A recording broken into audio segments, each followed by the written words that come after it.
ऐसे क्यों देख रहे हो? हाँ, तुम भी तरह तरह की अजीब चीजों को किसी अच्छे इस्तेमाल में ला सकते हो। एक मिनट, मुझे इस बारे में एक कहानी याद आ गई। The Straw Bull Calf. एक वक्त की बात है, एक गांव में रहते थे एक बूढ़े अंकल और एक बूढ़ी आंटी। वो बहुत गरीब थे और उनका कोई भी नहीं था, ना बच्चे और ना ही बच्चों के बच्चे। सारा दिन वो अकेले ही बरामदे में बैठे रहते थे। एक दिन बूढ़ी आंटी ने बूढ़े अंकल से कहा, तुम्हें पता है डियर, हमारी जिंदगी हद से भी ज्यादा बोरिंग है। मेरे पास एक आइडिया है, क्यों ना हम अपने लिए किसी तरह का पेट ले आएं? पर एक पेट को हमेशा ही खिलाते रहना पड़ता है। बूढ़े अंकल ने कहा। उन्हें खर्चे की फिक्र थी, पर बूढ़ी आंटी एक छोटे बच्चे की तरह जिद करने लगी, मुझे एक पेट किटी चाहिए, मुझे एक पेट डॉगी चाहिए। और फिर जब बूढ़ी आंटी ने एक छोटा टर्टल मांगा तो बूढ़े अंकल को फिक्र हुई और उन्होंने सोचा अब उन्हें इस बारे में कुछ सोचना होगा। उसके बाद बूढ़े अंकल के दिमाग में एक बहुत ही अच्छा आइडिया आया। बूढ़े अंकल अपने गोदाम में गए, वहाँ हर तरफ उन्होंने झाड़ू लगाया और वहाँ से ढेर सारी घास इकट्ठा की और फिर उन्होंने उसी घास में से एक बछड़ा बनाया और उस बछड़े को मजबूत बनाने के लिए उन्होंने उस पर तारकोल डाल दिया। वो बूढ़ी आंटी अपनी ख्वाहिश को पूरी होते देख इतनी खुश हुई कि वो उस बछड़े को एक मैदान में ले गई और उसे वहाँ घास खाने के लिए छोड़ दिया। वो घास का बछड़ा मैदान में खड़ा था, आसमान में सूरज चमक रहा था और उसके आसपास पंछी चहक रहे थे। फिर अचानक वहाँ एक बैर आ पहुँचा। उसने बछड़े को वहाँ देखा और कहा, गुड मॉर्निंग, तुम कैसे हो? बछड़ा कुछ नहीं बोला क्योंकि वो तो बना था घास से। बैर को इतना ताज्जुब हुआ कि उसने फिर कहा, गुड मॉर्निंग। बछड़े ने फिर से कुछ नहीं कहा। बैर को बहुत गुस्सा आया और वो गुर्रा कर बोला, तुम मेरे साथ ऐसा बुरा बर्ताव क्यों कर रहे हो? अगर तुम एक अच्छे बछड़े होते तो तुम भी मुझसे गुड मॉर्निंग कहते। पर फिर से वो बछड़ा कुछ नहीं बोला। मैं तुम्हें सबक सिखाऊंगा, बैर गुस्से से बोला और उसने बछड़े को उसी जगह पर मारा जहाँ पर तारकोल लगा था। और फिर क्या था, बैर का पंजा उस तारकोल पर चिपक गया। बैर ने अपना पंजा निकालने की कोशिश की पर बछड़ा उसे छोड़ ही नहीं रहा था। हे, मुझे छोड़ दो, बैर ने कहा। नहीं तो। और ये कहकर उसने अपने दूसरे पंजे से बछड़े को तारकोल वाली जगह पर मारा। अब उसके दोनों पंजे तारकोल में चिपक गए। अब बैर डर गया और उसने बछड़े को रोते हुए कहा, ओ प्यारे बछड़े, प्लीज मुझे जाने दो, प्लीज बछड़े, प्लीज प्लीज। जब बूढ़े अंकल ने बैर को रोते हुए सुना तब वो उसी वक्त मैदान में गए और उन्होंने कहा, हे गंदे बैर, तुम्हारी हिम्मत कैसे हुई मेरे बछड़े को छूने की? अब मैं तुम्हें उठाऊंगा और मैं तुम्हें फेंक दूंगा इन कांटों से भरी झाड़ियों में। प्लीज अंकल जी, बैर ने कहा, आप मुझसे जो चाहे मांगिए, मैं आपके लिए कुछ भी करूंगा, पर प्लीज मुझे उन कांटों से भरी झाड़ियों में मत फेंकना और प्लीज मुझे इस बछड़े से छुड़ाइए। ठीक है, बूढ़े अंकल ने कहा, पर आज के बाद तुम इससे कुछ मत कहना। बछड़े से छुड़ाने के लिए बैर बूढ़े अंकल के लिए एक बढ़िया तोहफा ले आया, ढेर सारा शहद। उन बेचारों ने तो कभी एक साथ इतना सारा शहद नहीं देखा था। और एक दोपहर जब बछड़ा मैदान में बंधा हुआ था, एक वुल्फ उससे चिपक गया। बूढ़े अंकल ने वुल्फ को छुड़ाया और वो उनके लिए कुछ शीप ले आया। अगले दिन एक फॉक्स बछड़े से चिपक गया और अपनी आजादी के बदले उसने उनको दिए कुछ गीस और कुछ चिकन्स। एक दिन तो बछड़े से एक रैबिट भी चिपक गया। बूढ़े अंकल ने रैबिट को छुड़ाया और रैबिट उन दोनों के लिए ले आया बोरी भर के रसीली गाजर। बूढ़े अंकल और आंटी आराम से बरामदे में बैठकर गाजर का मजा लेने लगे और उन्हें अपने घास के बछड़े पर बहुत नाज हुआ। वो बछड़ा असली नहीं था, पर फिर भी वो उनके बहुत ही काम का साबित हुआ। बूढ़े अंकल और आंटी को फिर कभी भी खाने की कमी नहीं हुई। इस तरह उनकी कहानी की हुई एक हैप्पी एंडिंग। और मैं यही समझाना चाहती थी, हर छोटी चीज का अगर आप सही इस्तेमाल करना जानते हैं तो वो आपके लिए बहुत काम की हो सकती है।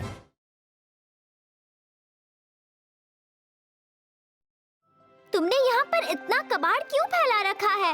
मुझे फिर से सफाई करनी पड़ेगी।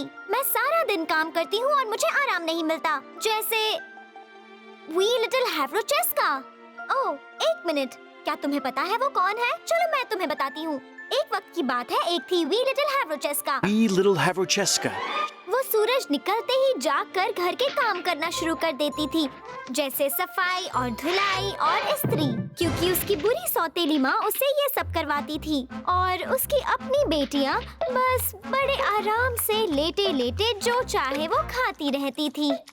वी लिटिल हैवरोचेस्का फर्श पर झाड़ू लगाती, चूल्हे के लिए लकड़ियाँ लाती और फिर पालतू गाय को मैदान में सैर कराने ले जाती ताकि वो गाय आराम से हरी हरी घास खा पाए। और वी लिटिल हैवरोचेस्का को कभी कुछ खाने को नहीं मिलता था। उसे हमेशा भूखा रखा जाता, घर का हर एक काम करने के बावजूद भी। बुरी माँ ने हैवरोचेस्का को ऊन से भरी हुई 3 बोरियां दी, उसे साफ करके धागा बनाकर उससे कपड़ा बनाने के लिए कह दिया। पालतू गाय को वी लिटिल हैवरोचेस्का पर बहुत दया आई, इसलिए उसने घास चबा दी और फिर उससे कहा, अब सुनो, तुम्हें बस मेरे एक कान से अंदर जाकर दूसरे कान से बाहर आना होगा और बूम, तुम्हारा सारा काम हो जाएगा। और पता है, सब कुछ वैसा ही हुआ जैसा पालतू गाय ने कहा था। ओह, इससे उस बुरी सौतेली माँ को बहुत गुस्सा आया। अगले दिन उसने हैवरोचेस्का को और भी मुश्किल काम दिया। ये कपड़े का छोटा टुकड़ा ले जाओ और इससे मेरे लिए एक शानदार ड्रेस सी दो। तुम्हारे पास आज रात तक का वक्त है और इससे मेरी बेटियों के लिए भी नए ड्रेस बनाना। वी लिटिल हैवरोचेस्का ने कपड़े के उस छोटे से टुकड़े को देखा और उसे बहुत दुख हुआ। बुरी सौतेली माँ पीछे से आकर बोली, जरा एक मिनट, क्या तुम उसमें से 7 ड्रेसेस बना पाओगी? अगर बनाने पड़े तो बना दूंगी। फिर बुरी सौतेली माँ ने अपनी दोनों बेटियों को ये जासूसी करने भेजा कि हैवरोचेस्का की मदद आखिर कौन करता है। उस दिन गर्मी थी, इसलिए वो दोनों बेटियां थकान के मारे घास पर लेट गईं। उन्होंने अपनी आंखें बंद की और सो गईं और वी लिटिल हैवरोचेस्का ने उनके लिए एक लोरी गाई। पर फिर एक और मुसीबत आ गई। बुरी सौतेली माँ शाम तक इंतजार नहीं कर सकती थी और वो खुद हैवरोचेस्का पर जासूसी करने चली गई। और फिर उसे पता चल गया कि कैसे पालतू गाय हैवरोचेस्का की मदद कर रही थी। ये देखकर उसे बहुत ही गुस्सा आया और उसने कहा, इस पालतू गाय को अभी इसी वक्त जंगल में ले जाओ और इसे जाकर भेड़ियों को खिला दो। वी लिटिल हैवरोचेस्का बहुत रोने लगी, पर वो कुछ नहीं कर सकती थी। वो अपनी सबसे प्यारी पालतू गाय को जंगल में ले गई भेड़ियों को खिलाने के लिए। वी लिटिल हैवरोचेस्का और उसकी पालतू गाय काफी देर तक जंगल में चलते रहे, पर उन्हें कहीं कोई भेड़िया नहीं मिला। पर उन्हें एक बड़ा ही सुंदर महल मिला और वो पूरी तरह से खाली था। हर कोने में मकड़ी के जाले थे, फर्श पर कचरा फैला था और टेबल्स पर गंदे बर्तन पड़े हुए थे। वी लिटिल हैवरोचेस्का ने पालतू गाय को दरवाजे के पास बांधा और उसने सफाई करनी शुरू कर दी। सफाई खत्म करते करते वी लिटिल हैवरोचेस्का इतनी थक गई कि उसने छोटी सी झपकी लेने की सोची, पर वो गहरी नींद में सो गई। उसी दौरान 7 छोटे बौने अपने घर पर लौट आए और वो सब के सब कवच पहने हुए योद्धा थे। और फिर अंदर आया उनका leader Prince charming. Prince charming ने पूछा, इस गाय को अंदर कौन लाया? हमें नहीं पता, कवच वाले बौनों ने कहा। प्रिंस चार्मिंग ने साफ फर्श देखा और पूछा, और हमारे पूरे महल की सफाई किसने की? हमें नहीं पता, कवच वाले बौनों ने कहा। और मेरी प्लेट को किसने इतनी अच्छी तरह साफ किया? हमें बिल्कुल नहीं पता। फिर प्रिंस चार्मिंग ने वी लिटिल हैवरोचेस्का को देखा और पूछा, ये सो रही सुंदर लड़की कौन है? और फिर कवच वाले बौनों ने जवाब दिया, ये वही है जिसने आपकी प्लेट को इतनी अच्छी तरह साफ किया।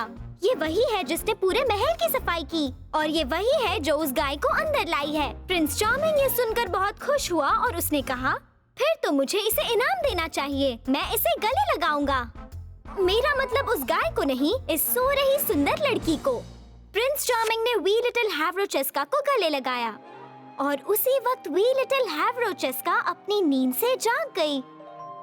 उसने प्रिंस चार्मिंग को देखा और पहली नजर में ही वो उसे पसंद आ गया और उसके बाद दोनों ने शादी कर ली और एक साथ खुशी खुशी रहने लगे। मैं यही बताना चाह रही थी, अगर तुम मेहनत करने से और अपने ही घर की सफाई करने से ना डरो तो तुम भी हमेशा खुशी खुशी रह सकते हो वी लिटिल हैवरोचेस्का की तरह।